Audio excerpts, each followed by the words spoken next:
أعوذ بالله من الشيطان الرجيم. بسم الله الرحمن الرحيم.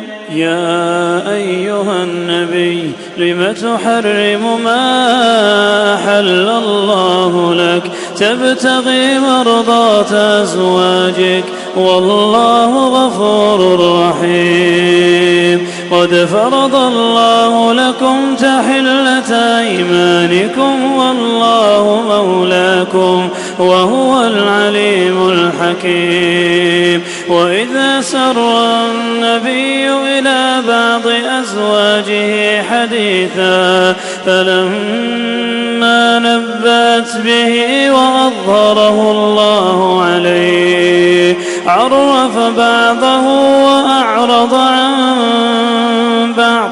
فلما نبأها به قالت من أنباك هذا؟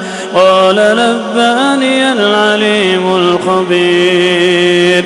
إن تتوبا إلى الله فقد صغت قلوبكما وإن تظاهرا عليه فإن الله هو مولاه وجبريل وصالح المؤمنين والملائكة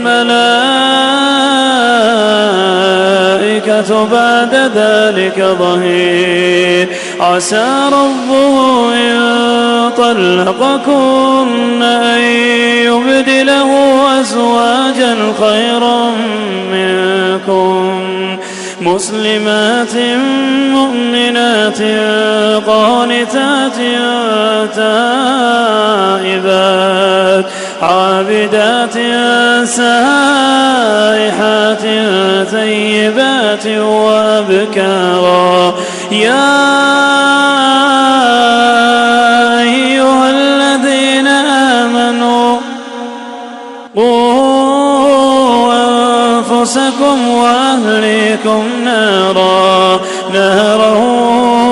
وقودها الناس والحجارة عليها ملائكة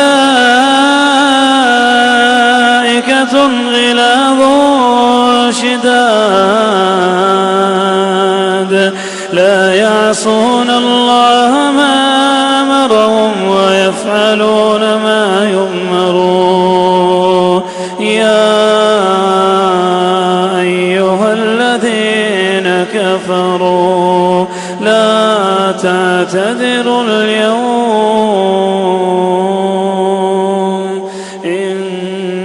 إنما تجزون ما كنتم تعملون.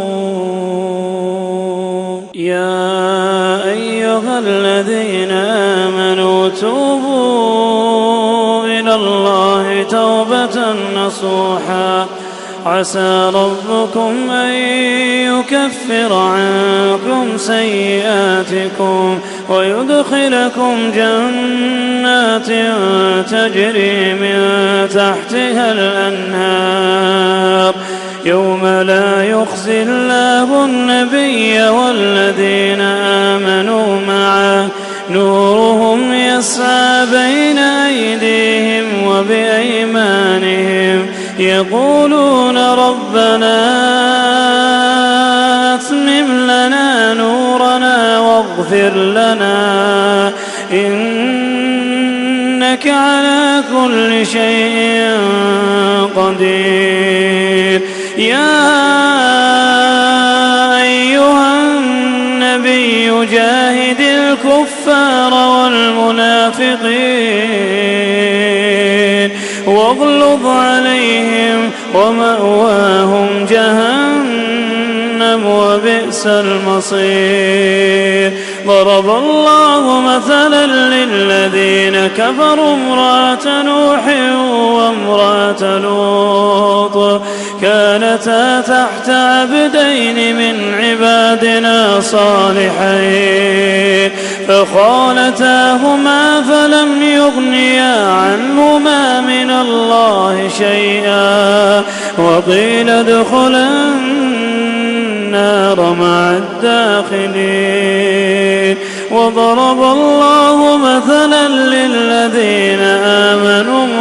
امرأة فرعون إذ قالت رب ابن لي عندك بيتا في الجنة ونجني من فرعون وعمله ونجني من القوم الظالمين ومريم ابنة عمران التي أحصنت فرجها فنفخنا فيه من روحنا وصدقت بكلمات ربها وكتبه وكانت من القانتين.